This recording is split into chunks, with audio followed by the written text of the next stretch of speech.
కార్లో వచ్చి car drive చేసుకుంటుంది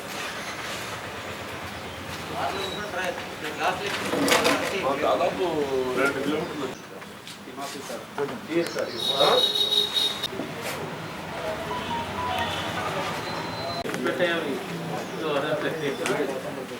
అది ఏదైనా అప్పుకుంటే లేకపోతే పెట్టేది గొంగడు కప్పుకుంటే సేఫ్ గొంగడు మన దగ్గర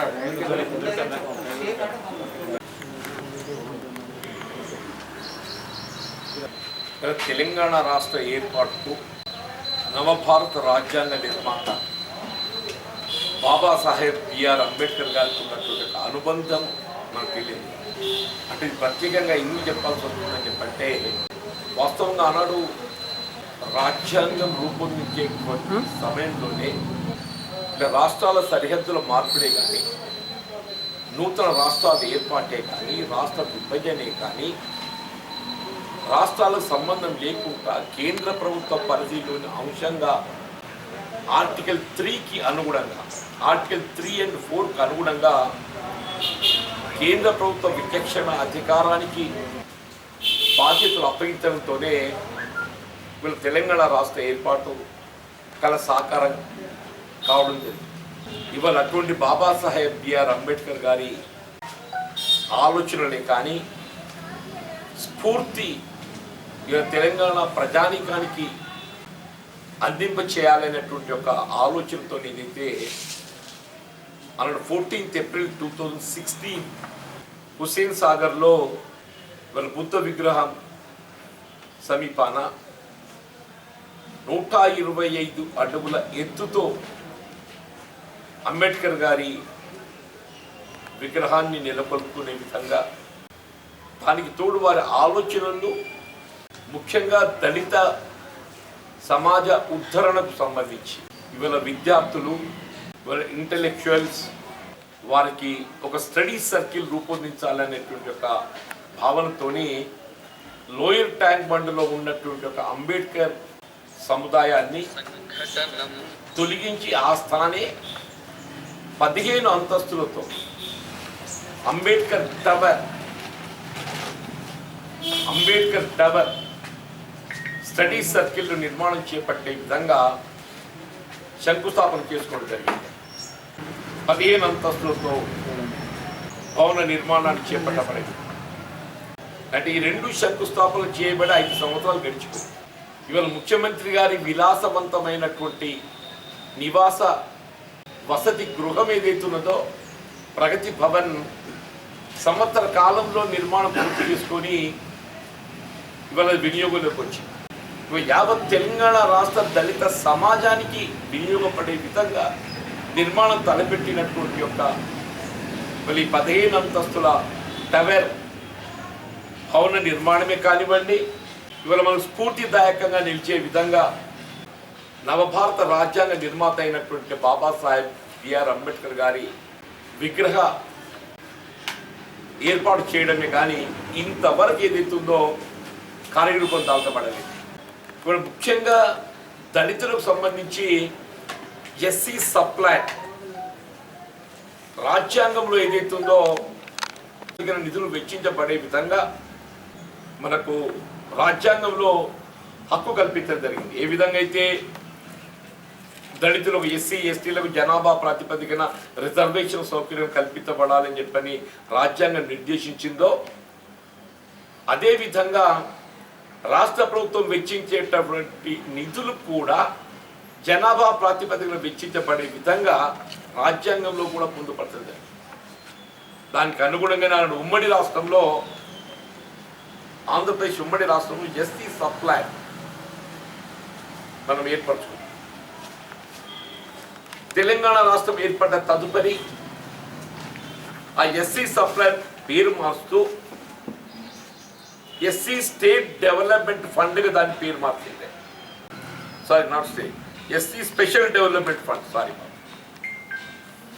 SC schedule caste special development ఫండ్గా దాని పేరు మార్చింది. సరే, పేరు ఏదైనా కానివ్వండి, ఇవాళ దళితుల అభ్యున్నతికి సంక్షేమానికి వెచ్చించాల్సిన నిధులు ఏదైతుందో ఇక్కడ ఖర్చు చేయటం ప్రధానం. మళ్ళీ స్పెషల్ డెవలప్మెంట్ ఫండ్ కింద ఈ 7 సంవత్సరాలలో దాదాపు 86,000 కోట్లు కేటాయింపు చేయడం జరిగింది. అందులో నుండి 50 నుండి 55,000 కోట్లు ఖర్చు చేసింది. అంటే ఇంకొక 35,000 కోట్లు అన్స్పెంట్. దాన్ని ఏం చేస్తున్నారు? క్యారీ ఫార్వర్డ్ చేస్తున్నారు. ఈ అన్స్పెంట్ ఏం చేస్తున్నారు? క్యారీ ఫార్వర్డ్ చేస్తున్నారు. ఈ క్యారీ ఫార్వర్డ్ ఏదైతే ఉందో అది పెరిగిపోతుంది. ప్రతి సంవత్సరం క్యారీ ఫార్వర్డ్ ఏదైతే ఉందో అన్స్పెంట్ అమౌంటే పెరిగిపోతుంది. ఇవాళ ఈ అన్స్పెంట్ అమౌంట్ ఏదైతే ఉందో దాదాపు 30 నుండి 35,000 కోట్లు చేరుతుంది. ఈ స్పెషల్ డెవలప్మెంట్ ఫండ్కు కేటాయింపు చేయబడ్డ నిధుల నుండి ఇంతవరకు ఖర్చు చేయబడ్డది అబౌట్ 60% ఖర్చు చేస్తే దాదాపు 40% నిధులు ఏదైతే ఉందో అన్స్పెంట్ ఖర్చు చేయబడకుండా అవి మిగులు బడ్జెట్గా క్యారీ ఫార్వర్డ్ అవుతుంది. ఇవాళ మీకు ఏదైతే ఉందో దళితుల సంక్షేమానికి సంబంధించి మీకు నిధుల కొరత లేదు. మీకు నిధుల కొరత లేనప్పుడు ఏదైతే ఉందో మీరు దళితుల సంక్షేమానికి సంబంధించినటువంటి యొక్క వెల్ఫేర్ యాక్టివిటీస్ మీరు ఎందుకు ఆశించిన మేరకు చేపట్టబడటం జరగటం లేదు.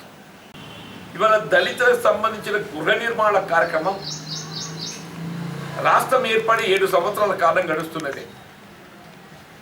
7 సంవత్సరాల కాలం గడిచిపోయింది. మనం 8th ఎంటర్ అయింది. ఆనాడు ఉమ్మడి రాష్ట్రంలో వీళ్ళు మీరు ఏ గ్రామంలో వెళ్ళండి అన్నా ఇందిరమ్మ హౌసింగ్ కాలనీ లేని గ్రామం లేదు. ఏ గ్రామంలో కూడా మొత్తం రాష్ట్రం లోపల ఇందిరమ్మ హౌసింగ్ కాలనీ లేని గ్రామం. అంటే ఆనాడు ఏదైతుందో దళితులకు మనం ఎంత ప్రాధాన్యత ఇవ్వడం జరిగింది వాళ్ళ సంక్షేమానికి అని చెప్పడానికి నేను పేర్కొంటున్నాను. వీళ్ళ మొత్తం ప్రభుత్వ భూములన్నీ కూడా చెప్పంటున్నాను. పరంపోగు, పంచనాయి, సర్ప్లస్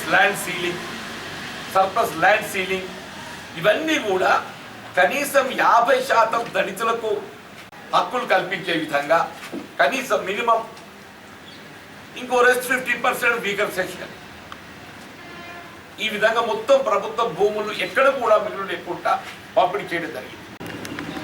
మరి తెలంగాణ రాష్ట్ర ఏర్పాటు ఉద్యమ సమయంలో ఇక్కడ వాస్తవంగా ప్రభుత్వ భూములు అన్నీ పంపిణీ చేయబడడం జరిగిపోయింది కాబట్టి ప్రభుత్వ భూములు అందుబాటులో లేవు కాబట్టి ఈ మిగిలిన కుటుంబాలకు ఏదైతుందో ల్యాండ్ పర్చేసింగ్ స్కీమ్ కింద ఒక్కొక్క కుటుంబానికి 3 ఎకరాలు కొనిస్తామని చెప్పింది. ఒక్కొక్క కుటుంబానికి 3 ఎకరాలు కొనిస్తామని చెప్పి ఇప్పుడు అధికారిక లెక్కల ప్రకారంగా ఈ 7 సంవత్సరాల కాలంలో ల్యాండ్ పర్చేసింగ్ స్కీమ్ కింద దళితులకు ఈ భూమి కొనుగోలు చేసి ఇచ్చింది 6,874 యూనిట్స్. అంటే దాదాపు సరాసరి నియోజకవర్గానికి 60 కుటుంబాలు వస్తాయి. నియోజకవర్గానికి 60 కుటుంబాలు వస్తాయి. అంటే మీకు నిధులు లేక కాదు, నిధులు ఉన్నాయి. మీరు ల్యాండ్ పర్చేసింగ్ స్కీమ్కు భూములు మాకు ఏదైతుందో అందుబాటులో లేవంటాడా. ఇవాళ ప్రాజెక్టుల నిర్మాణానికి సంబంధించి నువ్వు ల్యాండ్ ఎక్విజిషన్ యాక్ట్ ఇన్వోక్ చేసి నువ్వు భూసేకరణ చేస్తావు. నువ్వు 7 లక్షలకే భూమి విలువ పెట్టాలని ఇక్కడ సీలింగ్ ఉండదా? స్థానికంగా ఉండేటప్పుడు భూ విలువకు అనుగుణంగా it can be 10 lakh, even little more. అంటే ఏంటి నేను ఎందుకు చెప్తున్నానంటే ప్రభుత్వం దగ్గర చిత్తశుద్ధి లోపించి ఈ ల్యాండ్ పర్చేసింగ్ స్కీమ్ ఏదైతుందో పూర్తిగా నీరు గార్చిందని చెప్పడానికి నేను పేర్కొంటున్నాను. అట్లీస్ట్ ల్యాండ్ డెవలప్మెంట్కి అయితే మీకు ఆంక్షలు లేవు కదా. భూ అభివృద్ధి పథకం వీళ్ళ ఏదైతే పంపిణీ చేయబడి ఉన్నటువంటి ఒక ప్రభుత్వ భూములు ఉన్నాయో ఇవాళ మీరు ఎన్యూమరేట్ చేయమంటుండు. నిన్న సీఎం గారు ఏదైతే ఉన్నదో ఈ దళితుల ఎంపవర్మెంట్ మీటింగ్ ఏర్పాటు చేసింది కదా. అసలు రాష్ట్రంలో ఎంత అసైన్డ్ ల్యాండ్ ఉన్నది, ఎంత పంపిణీ చేయబడ్డది, ఎంత దళితుల అధీనం లోపల ఉన్నది ఇప్పుడు సర్వే చేయమంటున్నాయి. 7 సంవత్సరాల తర్వాత ఇప్పుడు మీ ధరణి తదుపరి ఏదైతే ఉన్నదో నేను మొత్తం రికార్డ్స్ ఇట్లా కంప్యూటర్లో కొడితే తెలుస్తుంది, కంప్యూటర్ ఇట్లా కొడితే తెలుస్తుంది మొత్తం గవర్నమెంట్ ల్యాండ్ ఎంత, అసైన్ ల్యాండ్ ఎంత, ఎంత పంపిణీ చేయబడ్డది మొత్తం దాన్ని తేలుద్ది. నేనేమంటున్నా అట్లీస్ట్ ఆ పంపిణీ చేయబడ్డ భూముల డెవలప్మెంట్ కొరకు ల్యాండ్ లెవెలింగ్, దానికి ఇరిగేషన్ ఫెసిలిటీ, బావుల, బోర్వెల్ల, ఎనర్జైజేషన్, కరెంట్ మోటారా, పైప్ లైనా, దీనికి నిధుల కొరత లేనప్పుడు ఇదేది చేయాలి కదనే. నువ్వు ఏది చేయకుండా 7 సంవత్సరాలు నిద్రపోయి కుంభకర్ణుని లెక్క ఇవాళ నిద్రలేసి నేను 1000 కోట్లతో ఏదైతుందో ఎస్సీ ఎంపవర్మెంట్ బ్యాంక్ లింకేజ్ లేకుండా నేను 10 లక్షల రూపాయలు నేను ఆర్థిక సహాయం చేస్తా అని చెప్పండి, సంతోషం అయినా. ఏం 7 ఏళ్ళు నిద్రపోయినావా, 7 సంవత్సరాలు నిద్రపోయినావా అంటున్నా నేను.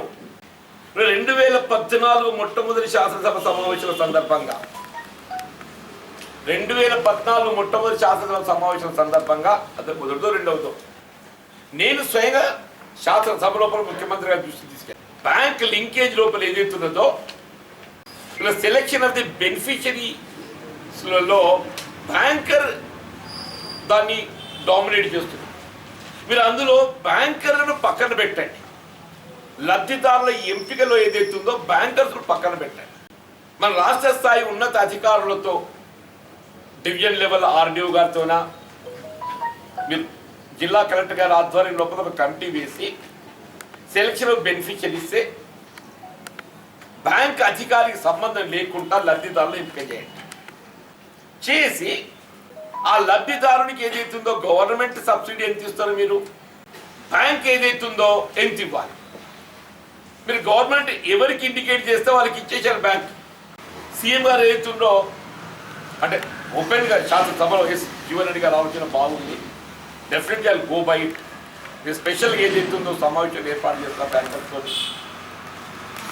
చెప్పిండు ఓపెన్గా. ఆనాడే వచ్చిన పక్కన ఆ క్వశ్చన్ కానీ ఇంకో క్వశ్చన్ వచ్చిన పక్కన సరే ఆల్రెడీ ఇప్పుడు మీకు ఏ జోక్యం లేకుండా 10 లక్షలు డైరెక్ట్ ఇస్తా అని చెప్పి అంటుండ్రు, మీ వెల్కమ్. నేనేమంటున్నా, నువ్వు ఎంతమందికి ఇస్తా అంటున్నావా? నియోజకవర్గానికి 100 మందికి ఇస్తా అంటుండే, 1000-1200 కోట్లు నియోజకవర్గానికి 100 మందికి ఇస్తా అంటు. నువ్వు నియోజకవర్గానికి 100 మంది కంటే నియోజకవర్గంలో 100 గ్రామాలు ఉంటే ఊరికొకరికి ఇస్తాను. నియోజకవర్గంలో ఆన్ అండ్ యావరేజ్ 100 గ్రామాలు ఉంటాయి కదా సార్, ఆన్ అండ్ యావరేజ్ అంటున్నాను. యావరేజ్ 100 గ్రామాలు ఉంటే ఇది సంవత్సరానికి ఏదైతుందో 100 మందికి ఇస్తే ఎంతమందికి అయితే ఊరికి ఒక్కరికి వస్తాయి. ఇవాళ you go to any village minimum 100 మంది దళిత నిరుద్యోగ యువత ఏదైతున్నదో ప్రతి గ్రామంలో ఉన్నదే. నువ్వు ఏ గ్రామం అన్నపో చెప్పంటున్నాను, మినిమం 100 మంది ఏదైతుందో దళిత నిరుద్యోగ యువత ప్రతి గ్రామంలో ఉన్నది చెప్పండి. నువ్వు ఒక్కరికి ఇస్తా అంటే ఎంత? 1%. ఒకరికి ఇస్తా అంటే ఎంతనే? 1%. నువ్వు రాబోయే 3 సంవత్సరాల కాలంలో ఎంతమందికి ఇస్తావు? 3కి, ఊరికి 3కి, నియోజకవర్గానికి 300 మంది. అంటే ఎన్ని దశాబ్దాలు కావాలే? నేను నిధులు లేక కాదు, నేను unspent amount you have more than 30,000 crores with you. మళ్ళీ ఎస్సీ స్పెషల్ ఫండ్ కింద ఏదైతున్నదో స్పెషల్ డెవలప్మెంట్ ఫండ్ కింద గత 6 సంవత్సరాలకెళ్ళి నువ్వు ఖర్చు చేయని వినియోగించిన 30,000 కోట్లు దళితులకు సంబంధించిన నిధులు నీ దగ్గర ఉన్నాయి. నువ్వు 30,000 కోట్లు నీ దగ్గర పెట్టుకొని వాళ్ళని నువ్వు 1000 కోట్లు పెడతా అంటావేందయా? లేమంటున్నా కనీసం సంవత్సరం 10,000 కోట్లు పెట్టు. మొత్తం 30,000 కోట్లు ఒకే వెచ్చించడం సాధ్యం కాకున్నా కానీ కనీసం ఒక 10,000 కోట్లు పెట్టు. ఓ 10,000-12,000 కోట్లు పెడితే నియోజకవర్గానికి కనీసం ఒక 1000 మందికి ఇవ్వచ్చు. నేను ఎగ్జాగరేట్ చేయడం లేదు, నియోజకవర్గానికి ఒక 1000 మందికి ఇవ్వచ్చు. 1000 × 10 లక్షలు 10,000 కోట్లు, 1000 × 10 లక్షలు 10,000 కోట్లు.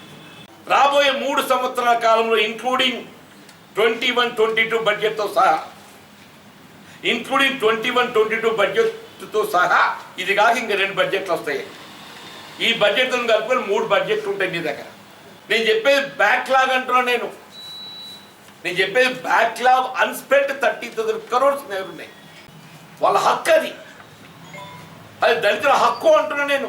వాళ్ళ 30,000 కోట్లు ఏదైతే ఉందో నీ జేబులో పెట్టుకొని నువ్వు 1000 కోట్లు ఇస్తా, దానికి పాలాభిషేకం అంట, దానికి పాలాభిషేకం. ఇవాళ అధికారిక లెక్కల ప్రకారంగా తెలంగాణ రాష్ట్రం ఏర్పడ్డ తదుపరి వన్ ఆఫ్ ది అంటే మంచి ప్రోగ్రాం కళ్యాణ లక్ష్మి పథకం అమలు చేస్తుంది. సరే, ఆల్ రైట్. ఇప్పుడు వాళ్ళు చెప్పింది మేము 186,000 మందికి దళితులకి ఏదైతుందో కళ్యాణ లక్ష్మి ఇచ్చినమంటు. ఇది ఆల్రెడీ ఈ వాళ్ళ స్పెషల్ ఫండ్కి వెళ్ళే ఇచ్చే సొమ్మంతా. ఇప్పుడు మేము చెప్పేది ఎస్సీ సప్లైన్ ఉంది కదా బాబు, ఆ ఎస్సీ సప్లైన్ పేరు మార్చి స్పెషల్ డెవలప్మెంట్ ఫండ్గా పేరు మార్చింది కదా, ఆ స్పెషల్ డెవలప్మెంట్ ఫండ్కి వెళ్ళి ఇలా కళ్యాణ లక్ష్మి ఇచ్చేది వేరే కాదు. ఆ స్పెషల్ డెవలప్మెంట్ ఫండ్లకి వెళ్ళి ఇస్తుండే ఇలా 1,00,000. నేనేమంటున్నా, ఎనీబడి కెన్ గెస్ ఇట్. ఇలా 2 లక్షల నూతన జంట కొత్తగా రూపుదిద్దుకుంది. నువ్వే అంటున్నావు 186,000 మందికి కళ్యాణ లక్ష్మి ఇచ్చిన అని చెప్పని. వీళ్ళంతా బిలో పావర్టీ నీ లెక్క ప్రకారంగా, వీళ్ళంతా నీ లెక్క ప్రకారం బిలో పావర్టీ లైన్. ఈ 186,000 మంది, ఈ 186,000 మంది నూతన కుటుంబాలు భార్యాభర్తలుగా జంటగా రూపొంది. 186,000 కుటుంబాలు జంటగా తెలంగాణ రాష్ట్రం ఏర్పడిన తదుపరి రూపొంది. అంటే వాళ్ళందరూ ఇల్లు లేని వాళ్ళే కదా. దళిత కుటుంబాలు ఏదైతున్నదో అనుకుండేది అరకొర గది సౌకర్యం ఉంటుంది. అది సీఎం గారే చెప్తున్నారు, అది కూడా ఆయనే చెప్తున్నాడు. కాంగ్రెస్ వాళ్ళు కట్టించింది ఇండ్లు ఆగిపెట్టే లెక్కున్నది, బిడ్డ ఎక్కడ వంటది, అల్లుడు ఎక్కడ వంటాడు. నువ్వే అంటున్నావు కదా అగిపెట్టే లెక్కుంది ఇల్లు అని చెప్పాను. అంటే కొత్తగా ఎదిగిన పొలాలకైతే సంసారం చేస్తానైతే అర్ర ఉండదు కదా, దాంట్లో ఉంటుంది. మరి అలాగే కొత్త ఇల్లు మంజూరు చేయాలని చేద్దా, నేను కొత్త ఇల్లు మంజూరు చేయాలని చేద్దా. అంటే వీళ్ళ దళితులలో నూతనంగా రూపుదిద్దుకున్నటువంటి 2 లక్షల కుటుంబాలు అర్హత కలిగి ఇల్లు లేనటువంటి నిరుపేదలు ప్రభుత్వ గుర్తింపులో ఉన్నారు. 2 లక్షలు అంటే నియోజకవర్గానికి 2,000 కుటుంబాలు ఉన్నాయి. నియోజకవర్గానికి 2,000 దళిత కుటుంబాలు ఇల్లు లేని వాళ్ళు ఉన్నారు. ఆ 2,000 మంది కదా ఇల్లు కట్టియాలని కట్టియద్దా. ఆ 2,000 మంది ఎవరికి ఇల్లు లేని వాళ్ళు ఉన్నారు, దళితులు, దళిత కుటుంబాలు, వాళ్ళకి ప్రభుత్వం ఇల్లు కట్టియాలని కట్టియద్దే. లక్ష్మి 1,00,000 రూపాయలు చెక్ ఇస్తున్నావో, ఆ 1,00,000 రూపాయల చెక్తో పాటుగా వాళ్ళకు కొత్తగా రేషన్ కార్డు ఇవ్వగా, ఆ పిల్లలు ఏదైతున్నో తల్లిదండ్రులు వేరైతున్న కుటుంబం కాబట్టి నా కొడుకు నీ బిడ్డ పెళ్లి చేసుకున్న కొడుకు వేరే కొత్తగా చెట్ట రూపంలో రేషన్ కార్డు ఇవ్వాలి అయితే వాళ్ళకి రేషన్ కార్డు ఇవ్వాలి. రేషన్ కార్డు ఇచ్చి వాళ్ళకి ఇల్లు మంజూరు. అది ఎస్సీ ఎంపవర్మెంట్. SC empowerment.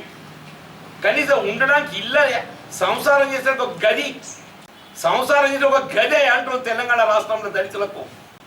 ఇదేనా తెలంగాణ రాష్ట్రం కాంక్షించింది? తెలంగాణ రాష్ట్రం కాంక్షించింది ఇదేనా అంటున్నా? ఇలా అంబేద్కర్ గారు కళ్ళలు కన్నటువంటి ఒక నూతన తెలంగాణ రాష్ట్రం ఇదేనానే?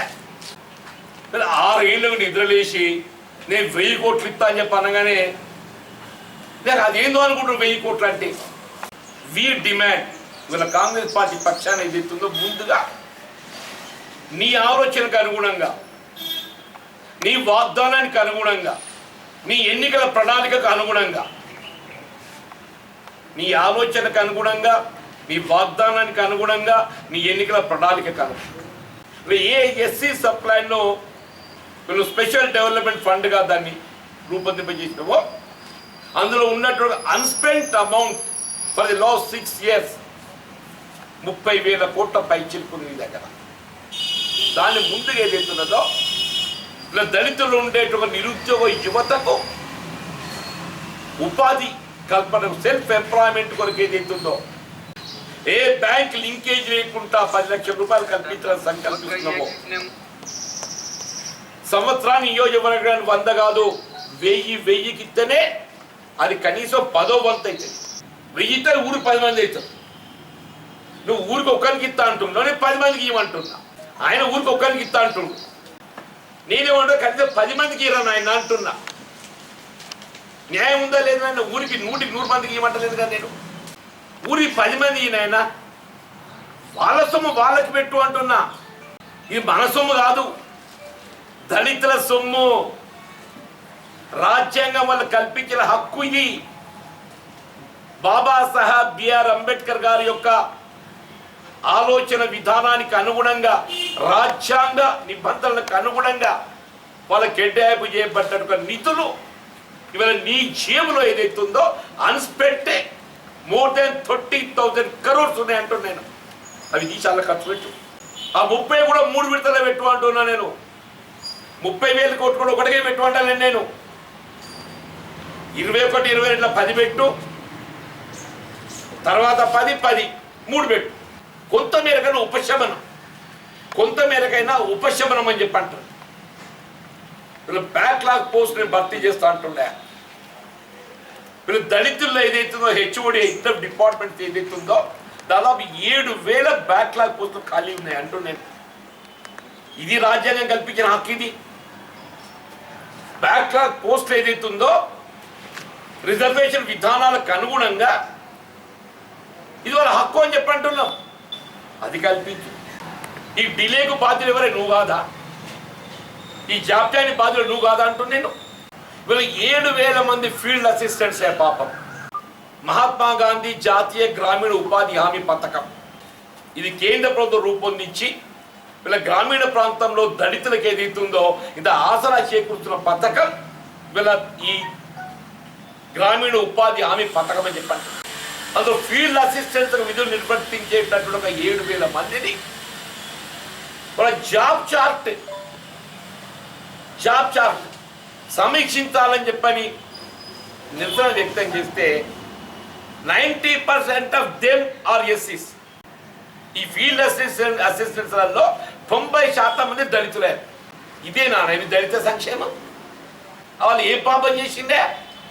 వాళ్ళు విధులు సమీక్షించాలని చెప్పారంటే 7,000 మందిని ఒక కళ్ళం పొడుతో తీసిపారిస్తావే నువ్వు? ఇందుకేనా తెలంగాణ రాష్ట్రాన్ని కోరుకున్నది?